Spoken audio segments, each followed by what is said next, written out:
Hello, everyone. Good morning. Got a pretty close to full house, which is great to see. I know on the last day of a conference, it can be a bit of a slog through the last few panels. This is my first one, so I'm bright-eyed and bushy-tailed, I see. Yes, thank you for joining us today for a conversation about climate change and its impact on people experiencing poverty. My name is Lisa Buchanan. I am the manager of collaboration and experience design at United Way Halifax, located here in Jabuktuk on the ancestral and unceded territory of the Mi'kmaq people. A land acknowledgement is a symbolic gesture, but I also like to think of it as an invitation to reflect, particularly as we spend some time today talking about the natural world, the earth, the water, and the air, how it is changing under our influence, and how those changes are impacting the most vulnerable people in our community. This year's Nova Scotia Heritage Day honoree is the late Rita Joe, who is often referred to as the Poet Laureate of the Mi'kmaq. And I was at a literary festival back just last weekend, and at the beginning of each event, they shared a few words from Rita Joe's poetry. So I'm going to steal that idea and use her words to kind of set the stage, because as I was preparing for today, I thought, I wonder if Rita Joe had anything to say about the environment or the world around us. And sure enough, she has delivered. This is poem 10 by Rita Joe. A, no monuments, no literature, no scrolls or canvas-drawn pictures relate the wonders of our yesterday. How frustrated the searchings of the educators. Let them find land names, titles of seas, rivers. Wipe them not from memory. These are our monuments. Breathtaking views, waterfalls on a mountain, fast-flowing rivers. These are our sketches committed to our memory. Scholars, you will find our art in names and scenery, betrothed to the Indian since time began. Thank you for that, Elder Rita. Now, if you'll permit me a few moments, I'll provide some less poetic context for today's conversation and also introduce the folks who are seated alongside me. Love it or hate it, talking about the weather is something we all do. It's how we fill the awkward silence with a stranger in the elevator. It's the thing we're all experiencing and that we can all praise or complain about. I shouldn't complain about the heat. It'll be winter before we know it. It would be nice if it weren't for the humidity. Well, at least we don't have to shovel the rain. But I've noticed something, and I wonder if you've noticed it too, that lately, even when we're just making small talk about the weather, more and more often the conversation, however brief, leads to talking about how the climate is changing. We have reached the point that even here in Nova Scotia, where the regulating effects of the ocean have typically shielded us from certain extremes, we are now experiencing more extreme temperatures than we used to, warmer winters and yet worse snowstorms, and more major weather and climate-related events causing disasters that take a financial as well as a human toll. According to the Institute for Economics and Peace, from 1981 to 2021, the number of annual climate disasters globally has tripled to 429. These escalating disasters have cost an average of $200 billion per year in the last decade. More locally, last year, post-tropical storm Fiona was the most costly weather event to hit Atlantic Canada, causing more than $385 million in damage to Nova Scotia and another $220 million on Prince Edward Island.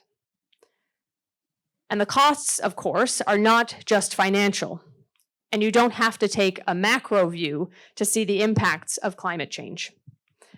Disasters like wildfires and flooding can sadly be deadly. People also lose their homes and belongings. And of course, there's a financial component to these losses, but it also takes a significant emotional toll. We know, thanks to research by experts like Dr. Ingrid Waldron, that Indigenous, Black, and other marginalized communities will be and have been hit first and worst by the impacts of climate change.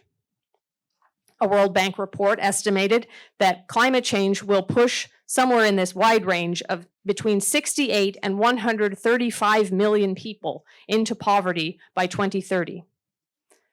With what we've experienced here in Nova Scotia and Atlantic Canada over the past year, and for those of you visiting from elsewhere, I'm sure you're seeing signs of this in your own communities as well. It is easy enough to see how this increase in people experiencing poverty can happen as a result of climate change. At a time when wages are not keeping up with the rate of inflation, many individuals and families struggle to make ends meet on a normal weather day. A disaster brought about by climate change, like the loss of a home or the loss of work for a period of time following a weather event, can be financially devastating. So knowing all of this, how do we respond as individuals, as organizations, and as a community? I am very grateful to have joining us today to discuss this, Don Matheson, Rob Harris, and Gaynor Watson-Creed. Don Matheson works at the Olneweg Education Centre as the Program Development Coordinator and Facilitator for Agriculture, Food Security, and Food Sovereignty. She lives in Millbrook First Nation in Mi'kma'ki and is originally from Salmon River, which is just outside of Truro. She lives with her spouse, 5 beautiful children, and 1 fur baby. Dawn has a passion for family, culture, and food. She holds degrees in both environmental horticulture and education, so learning and sharing new things while gardening is a perfect match for her. Rob Harris is an energy advisor with Natural Resources Canada, a certified energy manager through the Association of Energy Engineers, and a public historian with over 15 years of experience working in Nova Scotia's nonprofit sector. In his position as Vice President of Program Delivery with the Clean Foundation, he has designed and delivered a range of environmental programs that respond to the needs of underserved and underrepresented communities across Nova Scotia. Rob works in the space of education programs, energy retrofits, workforce development, and climate resilience. And Dr. Gaynor Watson-Creed is the Associate Dean of Serving and Engaging Society for Dalhousie University's Faculty of Medicine and is past chair of the board of Engage Nova Scotia. She is a public health specialist physician with 18 years experience, having served as the former medical officer of health for the Halifax area and deputy chief medical officer of health for Nova Scotia. She served as a member of the One Nova Scotia Coalition Economic Strategy Table and was recently a member of the Federal Task Force on Women in the Economy. She currently serves as a member of the Province of Nova Scotia's Environmental Racism Panel, which was just created this year by the provincial government. Thank you all for being here. Now, I'm going to do much less talking from this point forward because that's what these 3 folks have come here today to do. And to begin, so the panel moderator code of conduct requires me to provide those formal introductions, but I would like each of our panelists today to take a moment to introduce themselves to you and share their connection with the topic that we're here to talk about so that folks can appreciate the perspective and the passion that they each bring to the conversation today. More than a stuffy bio can possibly do. And we're just gonna have a conversation. So this might be different than some of the other panels you've been at. The TV is off. We don't have any slides. We're gonna have a chat.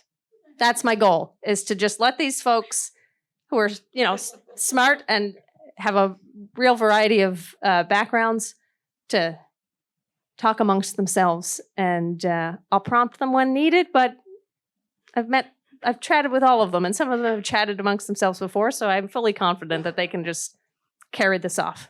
But let's begin with, why are you here? What's up? We're going to pass the mic. Oh, there's a mic down there. I always joke and say I really don't need this mic. And last time I was on a panel, I really couldn't even use the mic. So, yeah. So, thank you, Lisa, for that really stuffy introduction. In community, I'm also known as Don Phillips' girlfriend because I no longer have a last name. So if you come into Millbrook and you're just like, hey, where's Don Phillips' girlfriend? They'll point you in my direction. So that's just how close community is. So I guess one thing I'd like to explain is actually two things.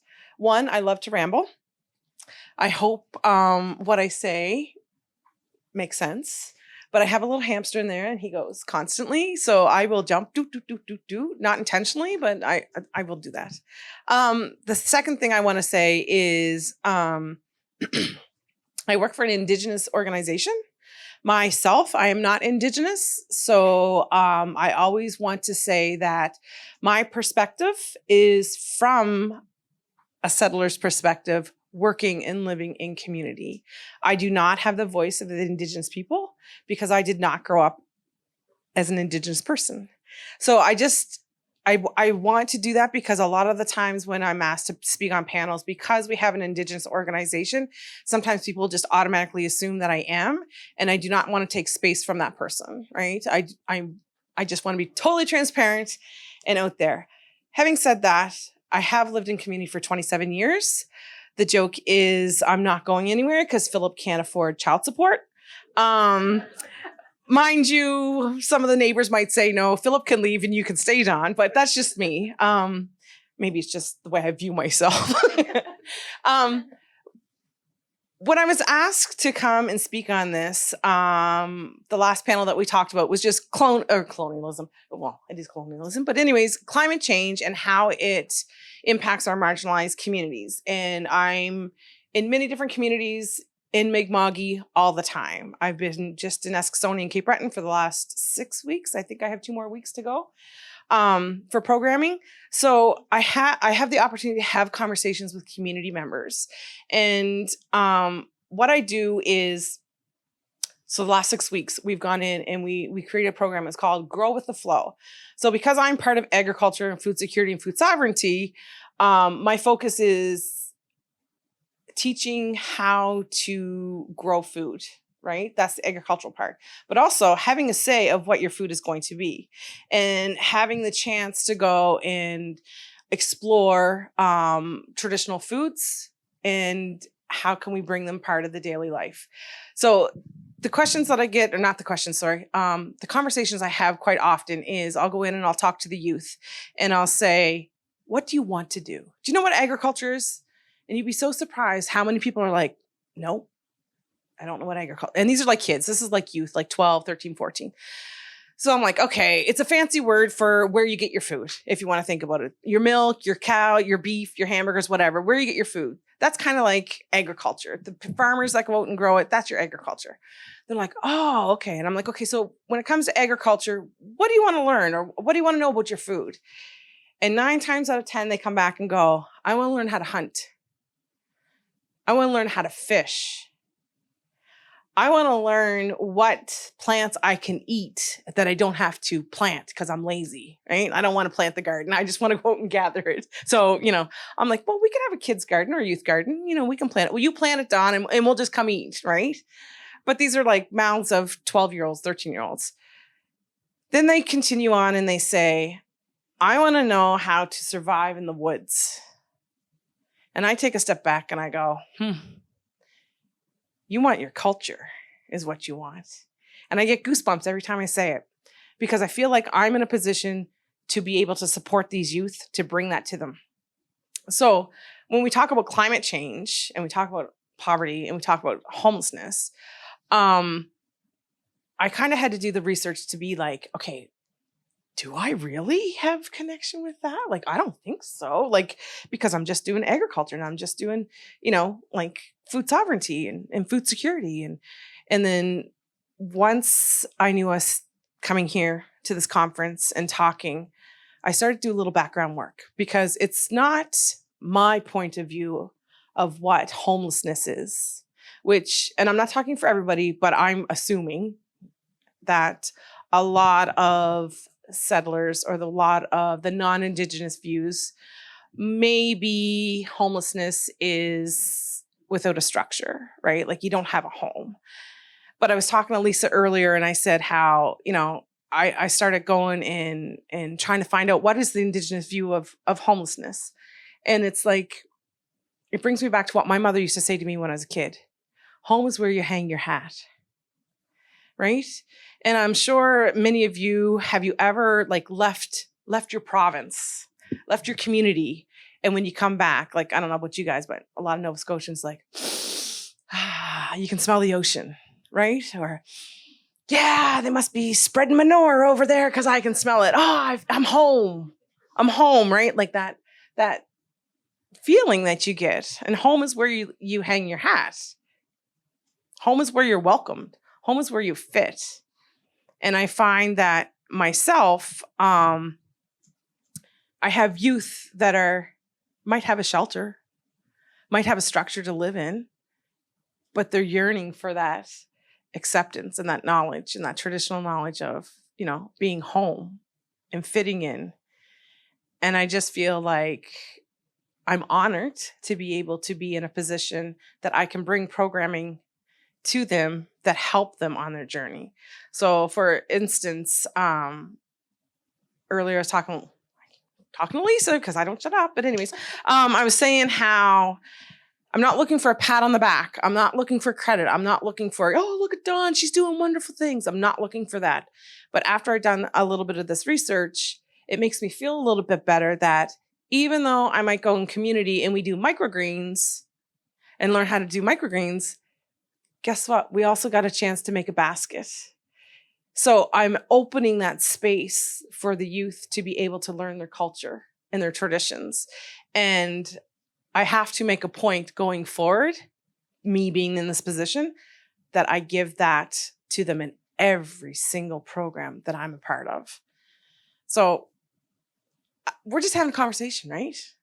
So, okay, I'm done talking, I think. You got a mic. Yeah, Man. sure. I was joking. Does this catch me? Can folks in the back hear me without holding a mic in front of my face? Is that good? All right.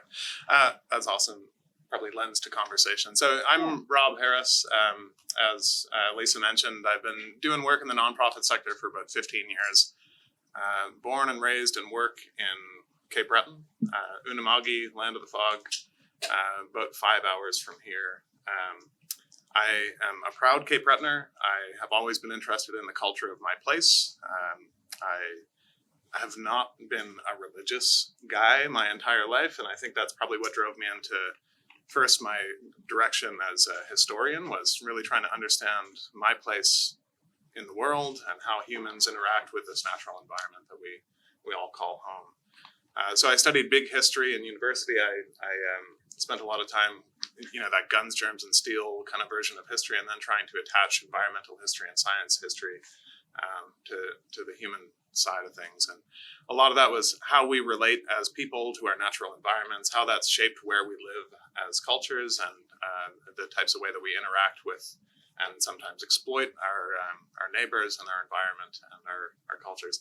So I did that. I came back to Sydney after university, and I expected that I would wait around until somebody kicked the bucket and I'd run their museum. That was kind of the master plan. In the meantime, I got a job as a residential field technician in a residential energy efficient product program. What that means is I screwed in light bulbs. I got a job with Clean and went house to house and business to business, changing out incandescent light bulbs for energy efficient LEDs and CFLs. I have personally changed 1 million light bulbs. That is not an exaggeration. I can tell you more about light fixtures and shower heads and faucet aerators than I'd ever care to know. And so and been super fortunate at Clean over the past 15 years to have been afforded a lot of opportunities for growth and learning outside of my kind of historical perspectives.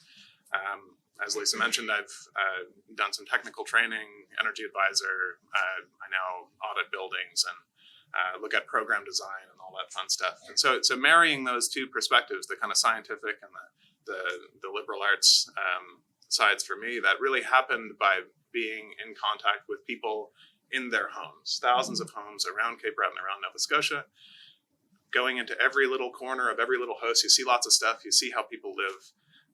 You get to know people and their perspectives. You have no idea what you're going to encounter once you cross that threshold in somebody's home. I love the example you gave about the difference between a house and a home. It's taking pride in the place where you live and it forming part of your identity. So that's kind of my background. I think as I got out of the light bulb game, that was, I started to walk out of those homes, and some folks were living on the edge, and you would go in and you'd be happy to, half my job was sometimes home care visit as much as it was energy efficiency lighting technician, whatever you want to call it.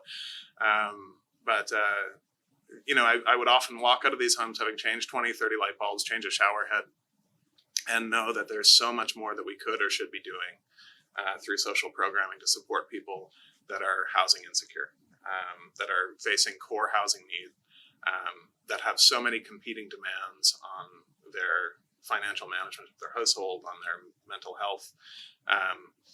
And so as I, over the last number of years, had opportunities at Clean to get into, I love the nonprofit environment, not to disparage anybody here who might be involved in politics or private industry. It all has to work together. But in politics, sometimes weighed down by red tape and bureaucracy, and private sector driven by profit margins, all that fun stuff. And the nonprofit sector, which I'm sure many of you understand, you can point out a problem, think of a solution, and do something about it. So for me, trying to take that kind of lived experience and that perspective about how we interact with our environment, and think really critically about how we design programs that incorporate those human perspectives and make really tangible change for people in the built environment. So yeah, over the last 5, 6, 7 years, have gotten really involved in how to design affordable housing programs, retrofit programs, ways that incorporate deep energy retrofits, but also just like other resiliency measures. So how do we not just look at, putting heat pumps in homes, but also look at preventing overground flooding issues that are affecting, people's structures, but also their mental health and security in their space? How do we look at nature-based solutions to fix infrastructure issues instead of just putting a bigger pipe in the ground? Are there ways that we can alter our physical environment to really better the way that we interact with our communities? Looking at education programs and how we can teach people about energy literacy, but also provide safe space to deal with climate anxiety and climate grief. Looking at workforce development programs, I will say that in terms of the lighting technician game, a lot of the folks that saw the spin-off benefits, the employment benefits that went along with some of those programs looked a lot like me. They were young, middle-aged white guys, as we did more and more work in Indigenous communities and in African Nova Scotian communities in public housing, it became really important to me to try and find ways to make sure that there were also training and employment opportunities for folks who have faced traditional gaps, barriers to education and employment, and make sure that we, as we build a clean economy, we do that in a way that's a little different, a little more inclusive. So that's kind of where we're at today. Clean is now the largest environmental charity in Atlantic Canada. We've got 125 or so staff across Nova Scotia and PEI. And there's lots of folks that are out there kind of trying to do similar stuff to what I've been aiming to do over the last decade. So, yeah. Yeah, go for it. Wow, okay. Hello everybody. I'll introduce myself and then I can't wait to see where this party goes after this. So I'm Gaynor. I am a public health physician. I grew up in Prince Edward Island, a Begwig.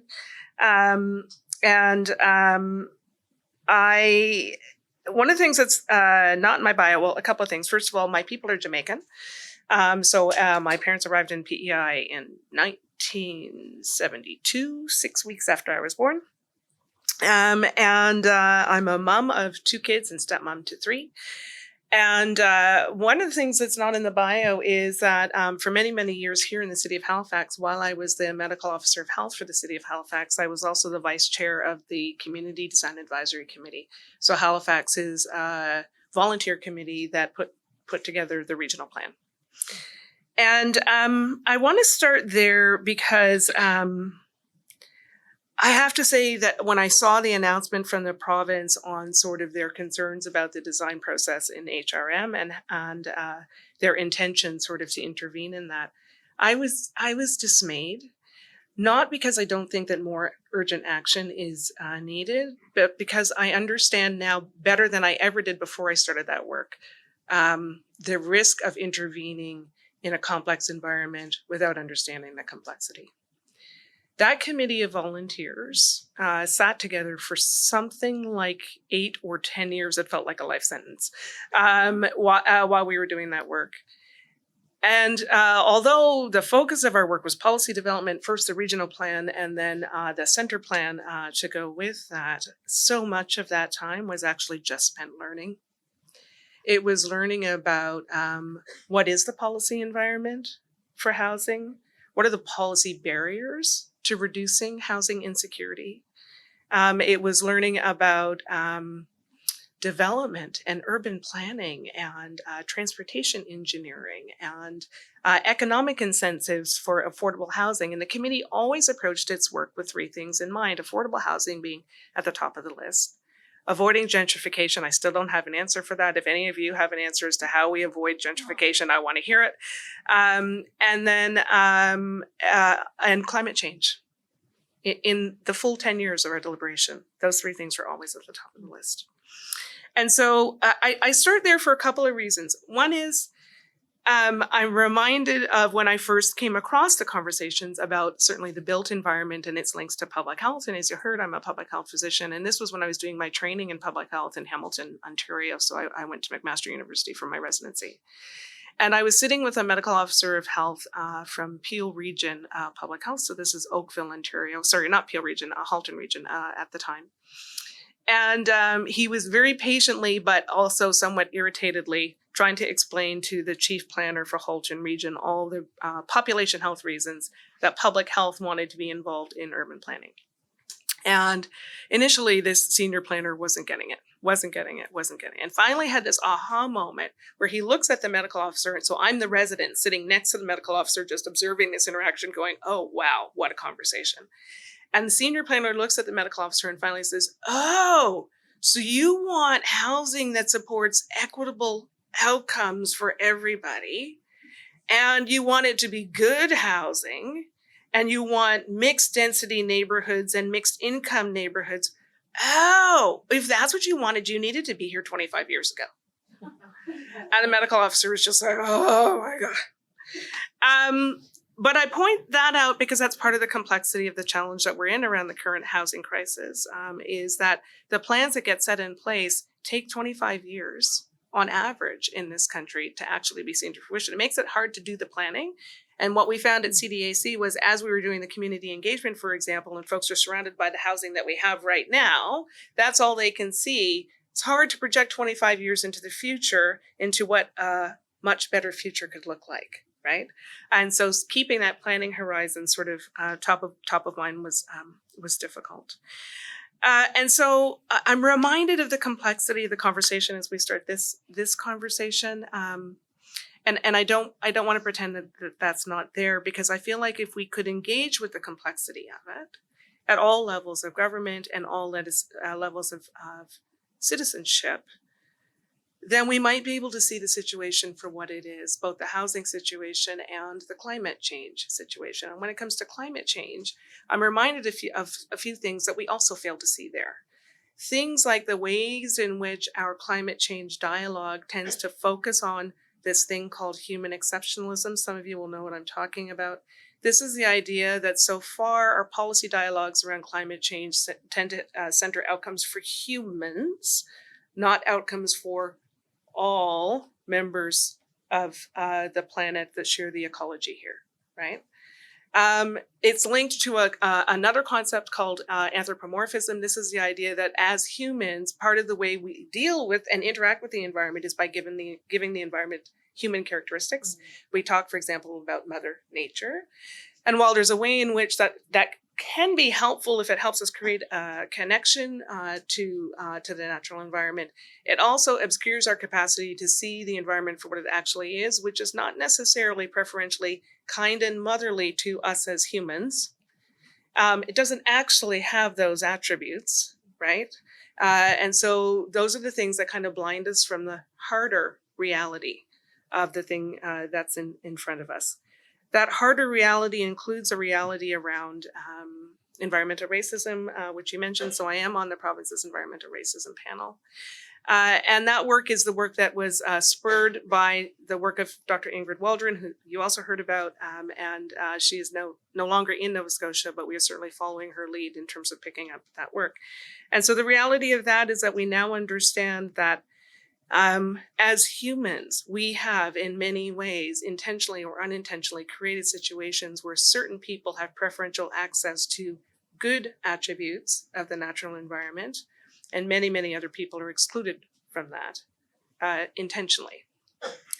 And so we have some reconciliation to do there, in particular with our Mi'kmaq communities and with African Nova Scotian communities, in terms of how we have denied them that access to the best qualities of nature in a number of ways. There's a reality that we need to come to now that's around the shortness of the time horizon that we have for policy decisions related to the climate. I mentioned that I am from PEI, and I can tell you that after Hurricane Fiona, when I went back home to visit PEI, what I understood then that I didn't hear talked about in policy circles was that PEI no longer had years or decades to get ready for the next event. They had until next hurricane season, which is from May till November of the following year, every year. And so that's a very, very short planning horizon for a province that looked like, if you saw the satellite photos, looked like it was bleeding, hemorrhaging into the Atlantic Ocean.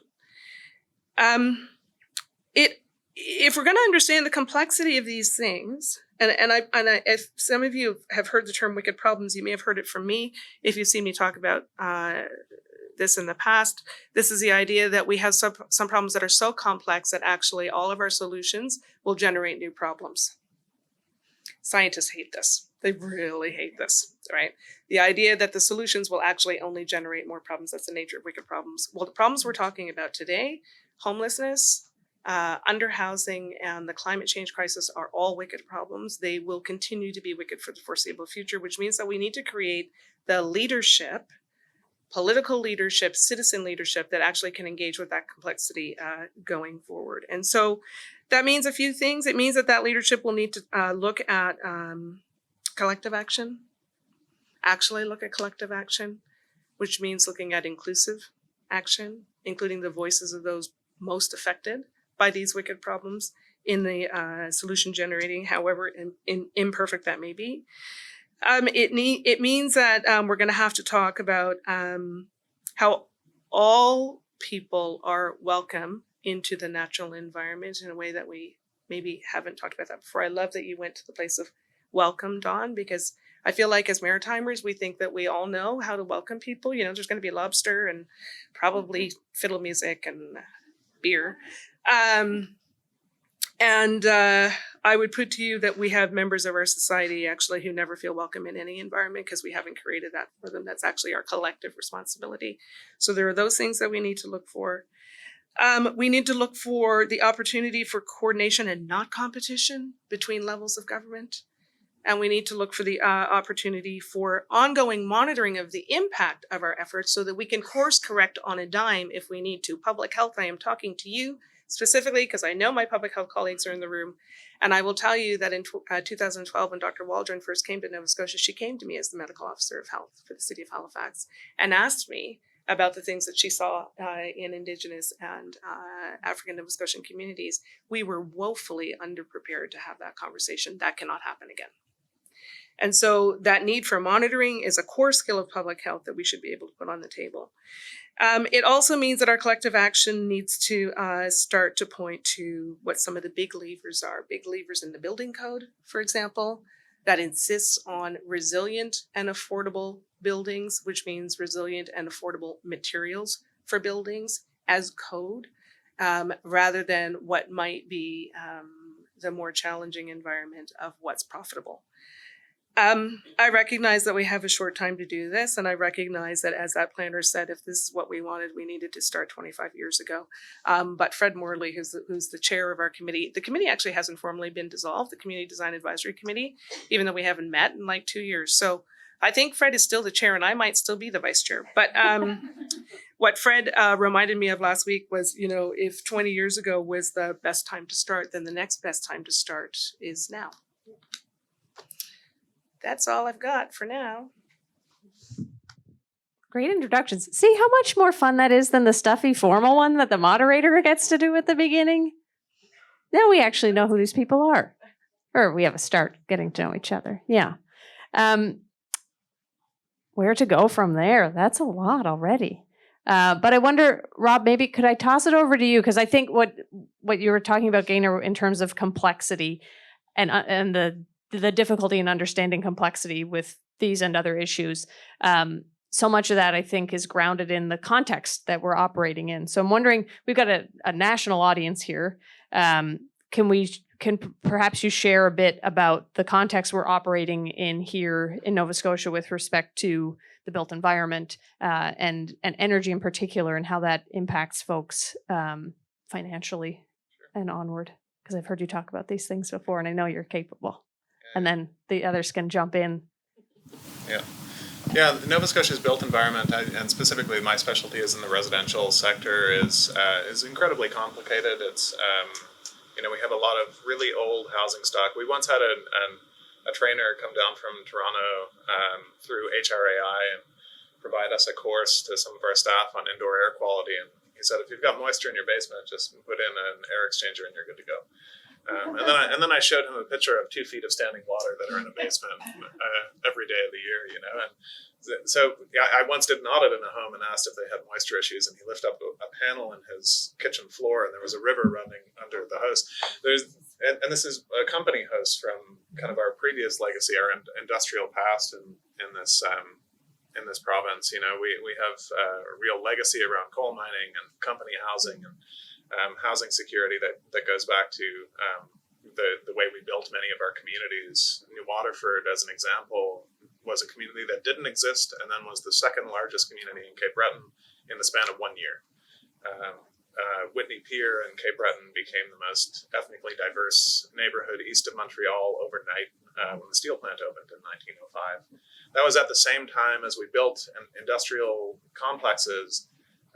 In the same year, biggest mental health facility, or at the time institution, was formed in what is now the Breton Ability Center, as we removed people who weren't productive in society and put them in institutionalized settings.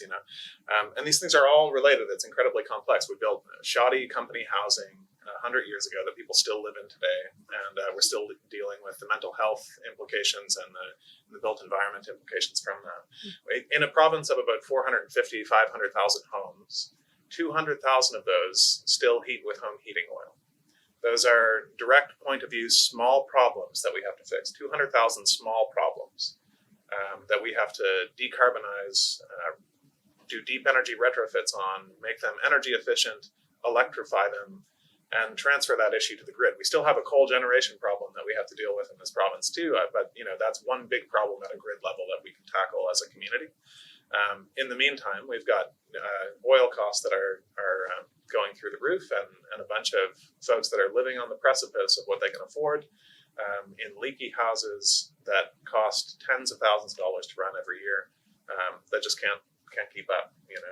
If you've got a 100-year-old home, you've usually got about one renovation every 10 years. So as an energy advisor, going into those houses and trying to figure out what's behind the wall is incredibly complicated, and there's no kind of cookie cutter solution. It's not a matter of popping a heat pump in every house and we solve the problem. It's a really complicated issue, and you're talking about homes again, Don. Your term. This is convincing people to make really substantial changes in the places that they've had in their family for generations. So it's a really difficult problem. We're talking about tens of thousands of dollars in a lot of cases to renovate homes to the standard that they should meet today if they were built to modern code or using proper materials. And in a lot of those cases, even just moving off of wood heat in Nova Scotia, people have a private woodlot out back. They heat their home with wood. You shouldn't do that. You should move to electricity. Spend $30,000 to make your house electric, and the reward immediately is that you've got to pay more money to heat your house at the end of the day, and then you get into solar and all this. It's a really complicated, long journey, and it takes a collaboration from all levels of government, financing options from private industry, from supportive programs that help people navigate this system. There's a really vibrant ecosystem of programs and supports that exists in Nova Scotia, which is a great thing. but I do not believe that Betty down the street understands which of the dozens of programs that they should be contacting. So there's back to the human at the center of this issue. There's the built environment, but real people occupy these spaces. So getting away from like program level supports and looking at buildings and really just trying to sit down at the kitchen table and have a cup of tea and talk through like how you as a human get from this place of housing insecurity and into a place where you're comfortable and you can afford the home that you live in is a really complicated problem. And I'm going to jump in there. Yes, I was just going to say, what's the hamster Jumping in doing? there. The hamster is going. Good. Let her go. Watch it. What you say. A couple of things that you touched on, Rob. Sometimes I don't know if everybody understands housing on reserve land. So many times I have the comment made to me of must be nice to get a free house. Must be nice. Must be nice. I don't think when those comments are made to me, I try to take the opportunity to educate because people don't understand how housing works in Indigenous communities. And I can only speak to Millbrook First Nation because every single community is different. They are self-governed, right? So whatever the chief and council decides how they're going to approach housing on community is up to them. So in Millbrook, we are very fortunate. Millbrook doesn't seem to have a big housing shortage, but Millbrook also has the TransCanada running through it, right? So for economic development, when it comes to Millbrook, we have the Power Center that's up there. We have Leon's, we have the movie theater, we have 2 hotels. We have like all these different places that people will stop, right? Well, their money, when you stop in Millbrook and you spend your money in Millbrook, it stays in Millbrook, right? Because if you think about it, the hotels and the movie theater and Leon's, they have like 40-year leases, right? So that is economic development. That brings economic, like money flow into our communities. Millbrook is fortunate enough. But on the other hand, too, because I'm not Indigenous, Philip and I would not be able to, back up there. Because we live in community, Philip and I are unable to go to the bank and ask for a mortgage to build the house that we want to build or to renovate the house that we live in. Because in Millbrook, only Millbrook band members can own houses in Millbrook.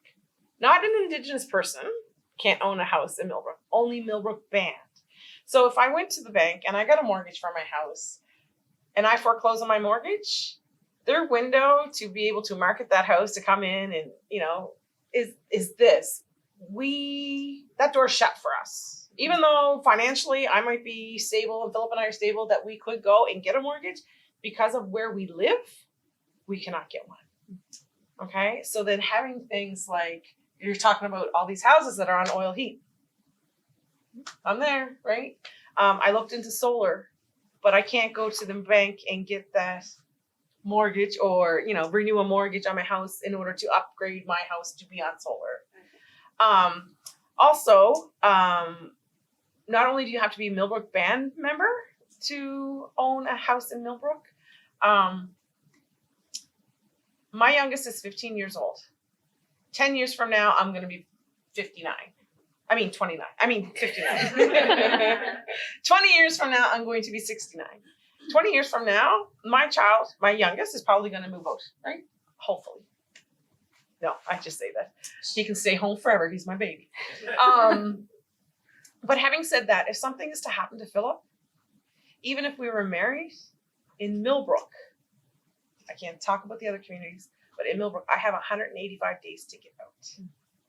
So if I look at myself in 20 years from now, I'm probably not going to have the finances unless I start, putting money away or investing it or buying a cottage or something like that. So in 20 years from now, if something happens to Philip, I could possibly be homeless, right? I could probably do what a lot of people do in community right now that don't have the structure, the home to live in. I could couch surf, I'll just go up the street. Hey, I'm coming, Lisa. I hope you don't mind, right? And that's how it is in our communities right now. And the other thing that, you had talked about was policy. And one thing that kind of kept going over my head is provincially, we put things in place for climate change, right? But communities, First Nation communities, are federal. So the province is making decisions that are going to impact our First Nations communities, right? And the other thing too is these First Nations communities, this is where they're at. If I lived here and I bought this property and Lisa lives beside me and she decides that she's going to relocate or downsize or whatever, I have the opportunity, if I could or if I can, I could purchase her property. So my property goes from here to here to here. With our Indigenous communities, this was their land. And we've put them here, and it is pretty damn tough for them to grow it to here. Because even in Millbrook, they have purchased property that borders up against the property line for the First Nations community, but it is not First Nations land. It's not deemed Crown land. They have to go through a lot of different red tape and all that in order to get that. So when I look at climate change and I look at policy and I look at impact and I look at me being in Eskasoni a couple weeks ago and asking them, I can speak to homelessness as in the non-structure in Millbrook, where I don't really see a lot of it because Millbrook is fortunate enough to have a lot of economic, money from cash flow in order to build that house for that individual, in order to build those duplexes for the single people. Eskasoni is one of our largest communities in Nova Scotia that probably don't have the same opportunity that Millbrook. Millbrook has what? I'm guessing 1,500 people in community. Eskasoni is like 6,000, I think it is, somewhere around there. So when Millbrook builds 6 houses, that's a lot. When Eskasoni builds 6 houses, it's probably not that much, right? Not that big of an impact. So I had asked the participants, the youth, I'm like, what does it look like? What does homelessness look like here to you guys, right? Like just ask them. And one of the participants said, hey, I was homeless a couple of years ago. And I'm like, really? Like, what's going on, And they said, yeah, I kind of like couch surfed. And she goes, I almost relocated to Halifax. And I'm like, oh. She said, because, and it totally blew my mind. She totally didn't even go there. She goes, because there's no place here that I could put up a camp in the woods. Right? So if you think about land, right? They're not getting any more land. They're building houses, so that's getting bigger. But then it comes down to things like Fiona, right? Tearing down forests and woods and shaded and sheltered areas. And when she said that, I was just like, whoa. How can I make a difference? Can I make a difference? How can I support? Wait, I can help them learn their culture to be able to build a traditional housing, right? They want to learn how to build a teepee or a wigwam. Then let's do that. Is it the answer? Probably not. But is it an option? Possibly, right? Yeah, I got stuff to say. Because wouldn't it be lovely to then have the support for those creative housing solutions where they are needed and, like sort of across the province or across the country. So there's that. But the other thing I would point to is the other layer of complexity, which is the international scene. So as we're having this conversation here today in Halifax, and there may be similar conversations like it happening across the country, I'm reminded that internationally, there is not a single body that has responsibility for the planet. Like that actually as a governance structure does not exist. It's not the UN, it's not the WHO, it's not OECD. There is no body that has responsibility for the planet. And so I kind of look at that and say, right, so we all mostly agree that, planetary health is an issue, that climate change is an issue. We have some nations that are fully distracted from that currently with all kinds of other conflicts as well. So that's part of the mix. But there's nowhere to put our concern that it would lead to action. So as I think about the money that's needed in order to implement solutions, and make no mistake, the solutions will cost money. That would require us to maybe divest from certain spending now in order to support other spending. There is no global table where we can have that conversation and agreement on what we would do, for example, as nations in order to get where we need to go. Which I guess means that as individuals, the onus is on us. As a public health physician, I hate to say this out loud, but I feel like as individuals, the onus is actually on us as individuals to do as much as we can, including as much as we can to shake, our leaders into a place where they might consider figuring out how to convene the collective body nationally or internationally that actually has some responsibility for this. And that's a hard place to be. It's hard to be in a place of individual communities have to figuring out the answer for themselves, or individuals having to figure out the answers for themselves. So I just want to point that out as maybe one of the ugly realities of the thing. Thank you. I'm keeping an eye on the time. And I know this panel started a little later than was scheduled, but I'm still aiming to wrap us up by 11:30, since that was what I promised the panelists was their time of release. So with the time we have left, I'd love to turn it over to the folks in the room to see if, now that you've gotten to know the folks alongside me here and what they have going on in their heads and what they might have commentary on, would love to receive any questions that you might have, if any. I'm sure they. Sarah, go ahead. I have a question for Dawn. Can you talk a little bit about what food sovereignty means? Okay, so so food, the short, dirty version, food security is knowing you have the next meal. Food sovereignty is having the ability to choose what your next meal is. So, for example, to be able to have, you said your parents were from Jamaica? So to be able to have those foods that traditionally would be part of your diet or what you would normally have. Salt fish and green banana, Right? just gonna say. So, I mean, to have the opportunity to be able to buy those foods or even just to acquire those foods in whatever way that is. So for the Indigenous view, I would say that would be the right to harvest, wild game, moose meat, deer meat, porcupine, whichever. And to be able to go out and forage and to find those things, which also comes back to climate change, which is a big part of it. If you think about even something, maybe not on a larger scale, but even on a smaller scale has anybody here been to the town of Truro?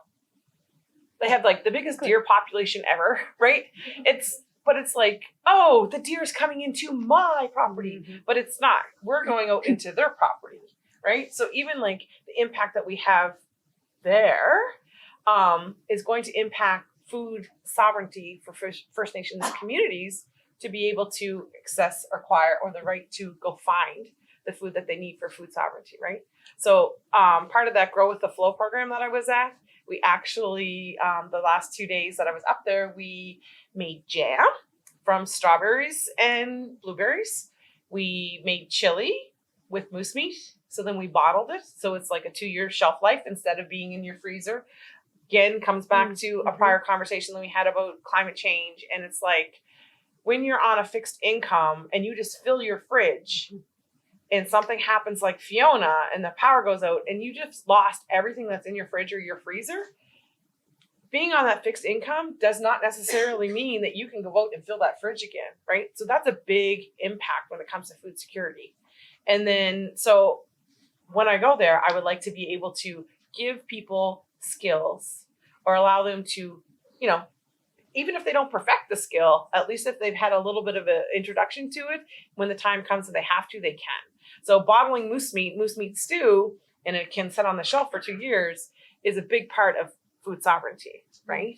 So having that opportunity to do that is good. And another thing too, I mentioned, I think the last time we were talking was, I keep saying this girl's name and I was like, I wanted her to be hired, right, to work with me. And I'm like, is it like Candyman? If I say it 3 times, she's going to show up.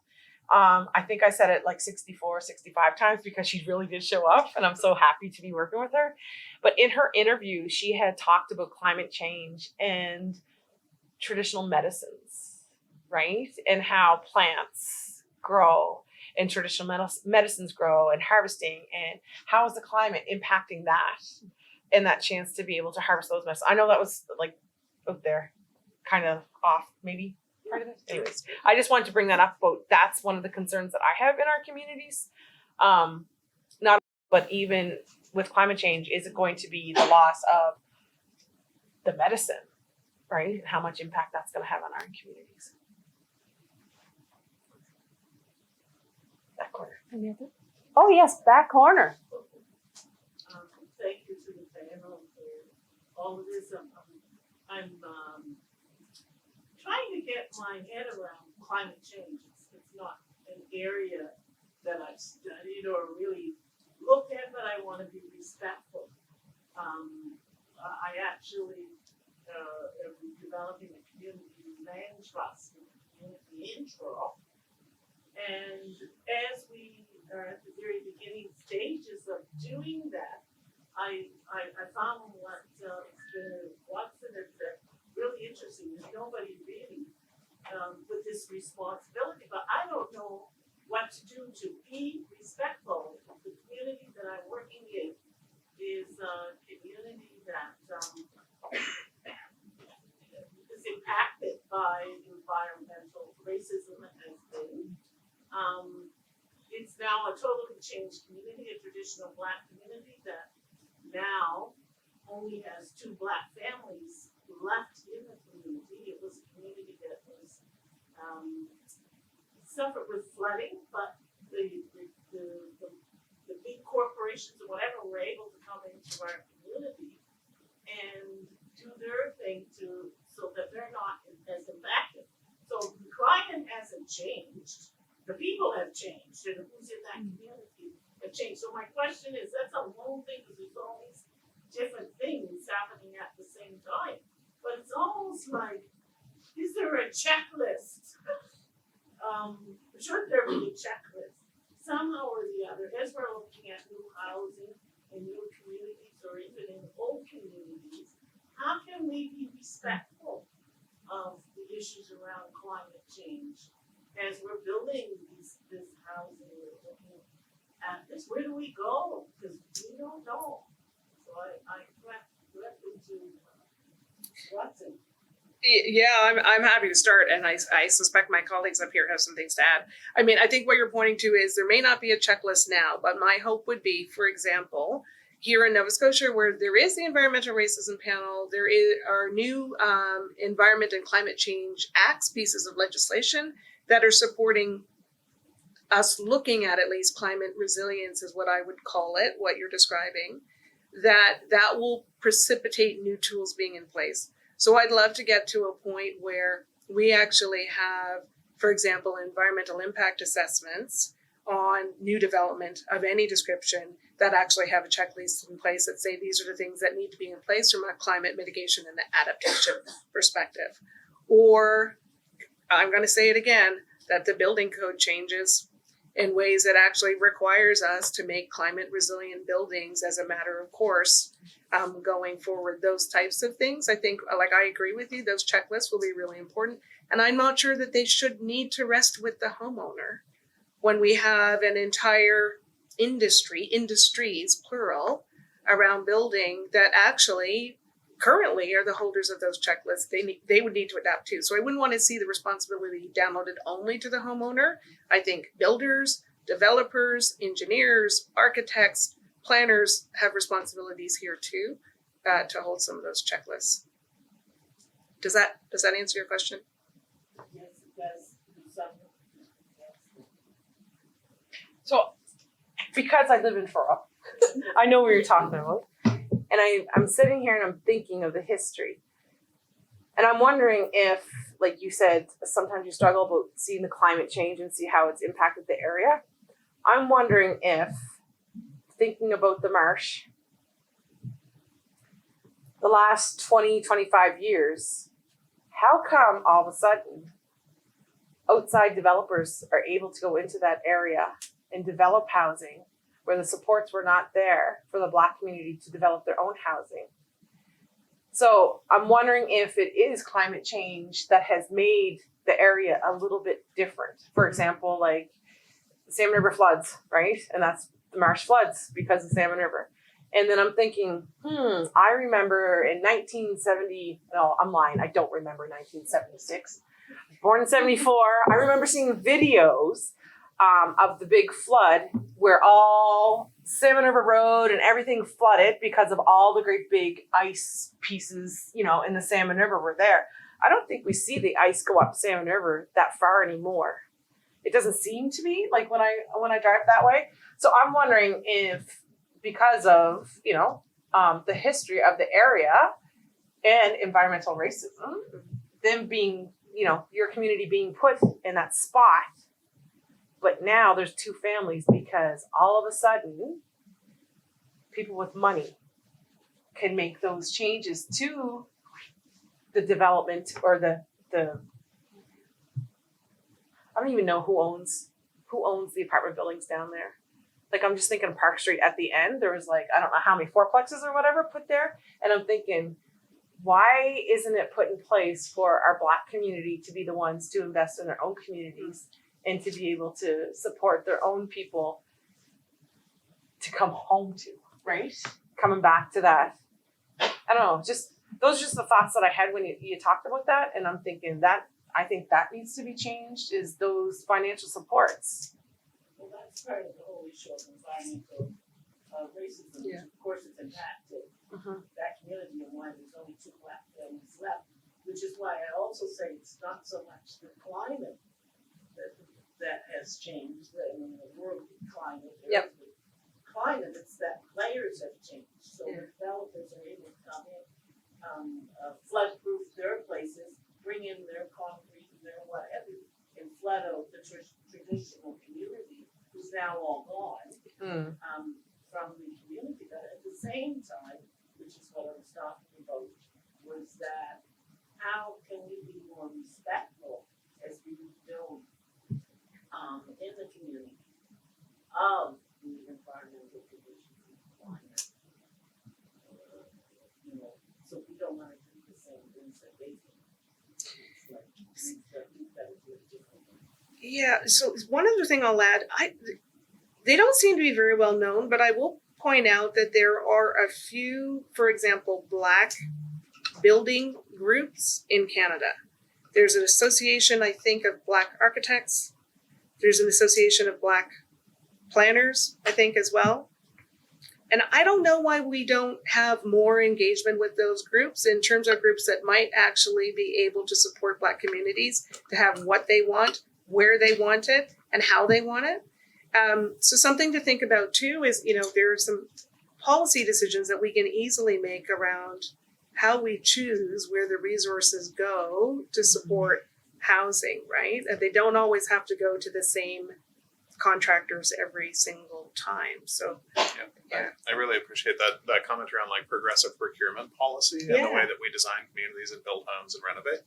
I think from our perspective at Clean, you know, we're the only charitable organization that does home energy assessments in this province, which means we have a really strong social mandate, and it places us working in African, Nova Scotian, and Indigenous communities pretty frequently. Just frankly, the margins are slimmer on those programs, and it's harder to attract private industry to do work. You know, so we end up working in these communities quite a bit, and we discover lots of stuff. So I'm not familiar with the specific development that you mentioned. As my historian brain wants to know more, I want to, you know, as we've done work in the Preston townships, we've discovered issues around, you know, homeowners not having deeds to their home, which is required to participate in some of these provincial programs. So even though they're multi-generational households, you know, that they've been in this place, this is their home, you know, because they don't have the proof of ownership, there's this systemic barrier to participation in programs that are designed to benefit. You know, and for us as a kind of that socially minded organization that's doing some of this work, I often say, like, we might be the best organization right now in the province to do it. We're not the right organization. The right organization to do this work doesn't exist yet. We need to support training and development for underserved and underrepresented populations so that they can grow their careers, grow businesses, and start championing the change that they see in their own communities. You know. So I would say that in terms of like the scientific approach to how you build back community and develop appropriately, as you know, there's growing science about this stuff, and would love to talk about community design and building science and lots of ways that we can incorporate better building design and in the way that we think about communities. But yeah, I would also just love to connect and learn more about the specific situation. Go ahead. I have a question, just more or less a comment. My mind is like. Do you have a hamster too, like Don? So my name is Chantal. I'm from Alberta. I'm 26. The nation I come from is Salt Lake Nation, British Lake. So my background is I used to work for a nonprofit organization that worked with all nations in Alberta. Our background was water, wastewater, fire, environmental management, asset management. So one of our programs that we had was water conservation, and then which led into climate, and it's kind of you really see those spin-offs. We work with public health, so with Health Canada, Organization for Public Health, on bringing about awareness of more water advisories and health impacts. So everyone that at this panel just really is bringing so many thoughts forward, because my background is climate and environment. So the space that I'm in now, which is this space, is I always have that climate lens and the health impact. How do you bring this forward? Last week there was an elders gathering for First Nations across Canada Health Net. So I did attend, a little bit cheeky because my folks are now junior elders, so of course that one morning I'm like, good morning, elders. How are you today? And so I went to join them for the day. And one of the sessions was on climate change. So I had an elder from our community come up to me and ask, I really wanted to learn about climate change. I don't know what that is. But instead, the conversation was other things that kind of, wasn't necessarily about what is climate 101. So it was really interesting because as we got communicating, and I'm just smiling as I'm like, you absolutely know what climate change is. You just don't know that language, right? And then we started talking about their hunting and fishing. So I think about hunting and fishing in the community. Where they're talking about that the fish now, they can no longer fish in that lake because of different things. And the hunting impacts, they now have to go further north to be hunting because of contamination, because of change. So when we see that climate isn't happening, climate change isn't happening, it absolutely is. Because my traditional elders look at the animal impacts, look at their animal trends. The animals are no longer in our location. The medicines are changing. Usually I go from back in April, May to collect certain medicine. And this year it was impacted by the change in weather. So guess what? I missed that this year. I missed that whole month. I should have had 2 months to collect this. But again, how do I plan this? You've got to take time off work to do that. Well, my time off was impacted by the change in that weather pattern.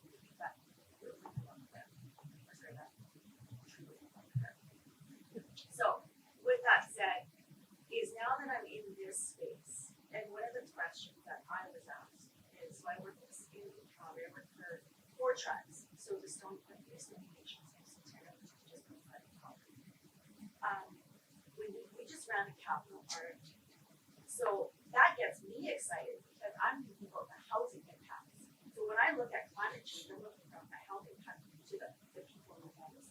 So someone mentioned about homelessness on First Nation.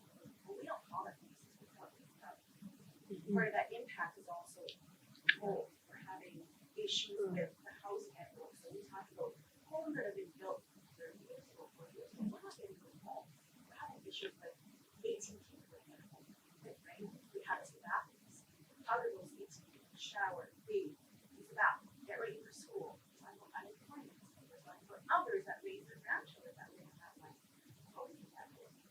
So how do we put on this climate lens with thinking about that housing envelope, how that structure can support that family, but also thinking about that climate lens and keeping the financial aspect down. We're having the lights on all day, we're having not so great windows, we're having not so great furnaces, our basements are flooding. How do we ensure that that safety of that home and also that our elders are being safe and our children are being safe? So moving forward with where I'm going with, my comments. I would love to see, when we ran our capital RFP, so we are the community entity for the city of Calgary. We are new to this space. We are, I think, the only First Nation organization to have this fund. I say that because all of our work is in on communities in First Nations communities. So we're not used to the provincial formulas, the municipality formulas, like we're used to working with communities on another. So this is like a whole learning for me. When I seen that that we're able to do a capital RFP, I got super excited because I would love to see more resources put towards fixing those envelopes, because not only are we seeing the impact on the environment, because that's my hat, but then also the financial aspect. We're building better homes or retrofitting lighting, doing our windows, upgrading our furnaces. We're going to see an impact on resources that go back into that space or that organization.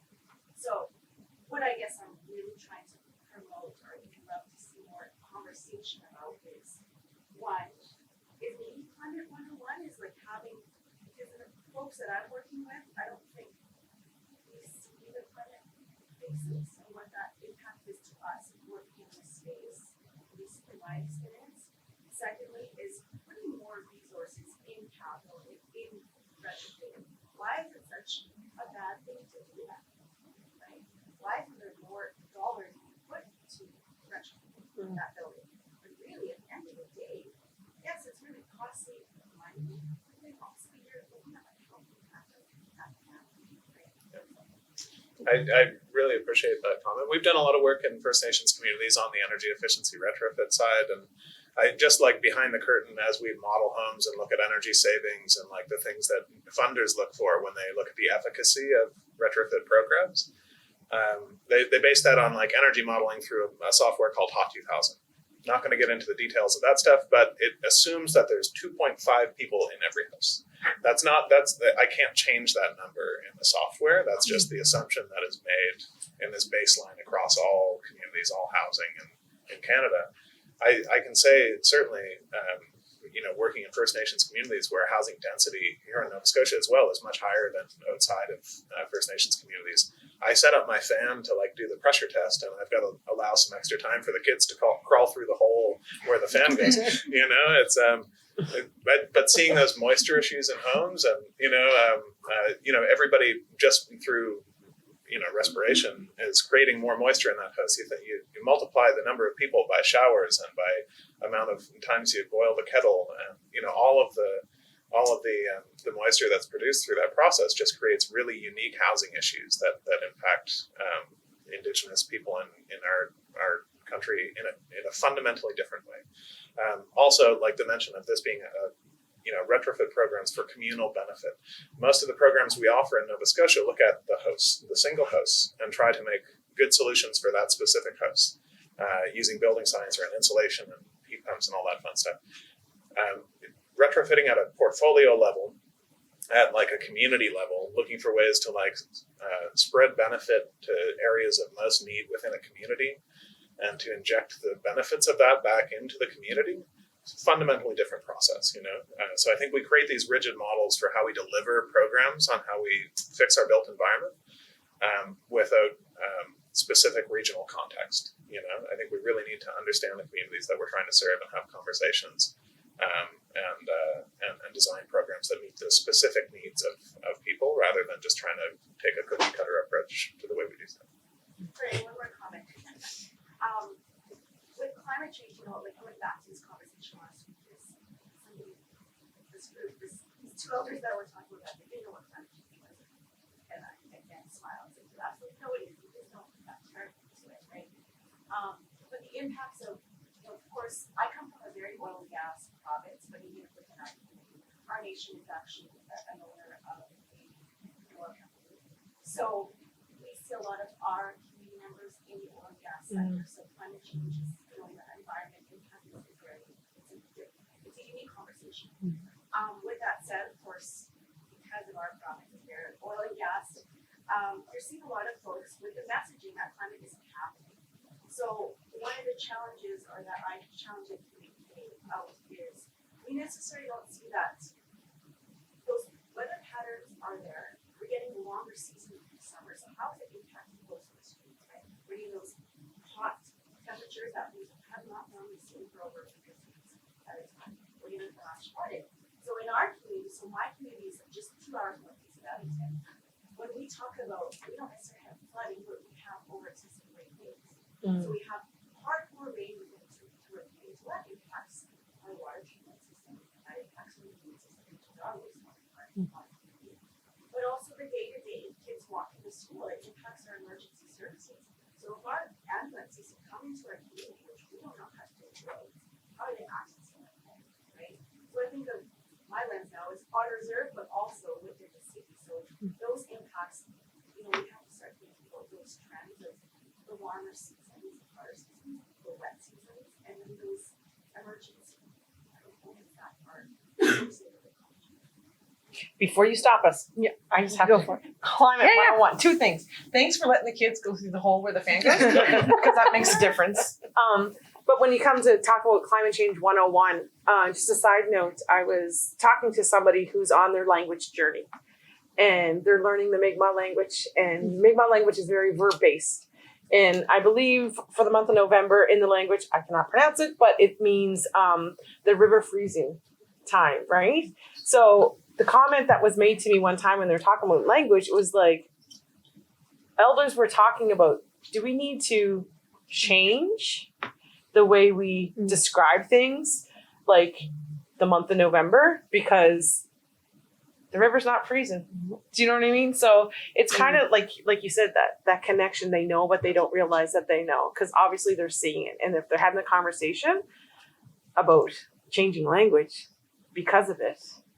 So thanks for bringing that up, because I'm gonna, if I ever come across that conversation with elders and things like that, saying like, I don't get it, I don't understand it, then I'll have that conversation. So And well, I know I'm now pushing our way too. But and there's those like gradual changes that happen over time, changing seasons, increasing pressure on fuel costs, and things that are creating incremental little pressures all the time on our traditional ways of knowing and being, and the way that we run our households, and our the kind of economic viability of our housing security from a financial standpoint, our mental health, and then there's like climate events, right? I think in Nova Scotia, for those that have been paying attention or are from here, this has been a pretty historic year or two in our province for wildfires, flooding, for extreme weather events that have just changed housing security overnight. Those are not gradual changes applying pressure. Those are homes that are no longer standing because they burnt down. Those are homes that are no longer occupied because they've experienced extreme flooding, or a tree has fallen on them during a hurricane event that we just have not experienced in the last 100 years. So there are like immediate impacts from climate change that are visible. Like, it's no longer a debate. It's captured the public imagination. People understand this stuff in a really visceral way now. And There are people that Yeah. I'm just gonna, so I'll do it. Yeah, sure. Yeah. I'll guess we're going one last thing. 12. because the other extreme of that conversation that I hear from people is, so the planet is dying. And so I just want to remind people that actually the planet is not dying. The planet is not slated to die for something like 7.6 billion years. But the planet is changing. And so the question is, are we also going to change so that we can survive the changing planet? Great. I know I could count on you to just tie a little bow, put a cherry on top. This has been wonderful. Dawn, Rob, Gaynor, thank you all so much. I know it's a dire subject matter that we're discussing, but it is a pleasure to have had the conversation with you today. And thank you for making my job extremely easy and just having a chat as we discussed. And thank you all for joining us today. As a reminder, there's a video camera at the back of the room that's been recording us this entire time. Did you folks know that? I probably should have told you. That you're on candid, not so candid camera. And if you want to reflect back on anything that was said today, the recording will be available today or tomorrow. If you want to promote it to some other conference participants who weren't in the room today, it'll be available for them as well. And with that, enjoy the rest of your conference and safe home for whether near or far you travel. Very Yoda way of delivering that. Near or far, wherever you travel.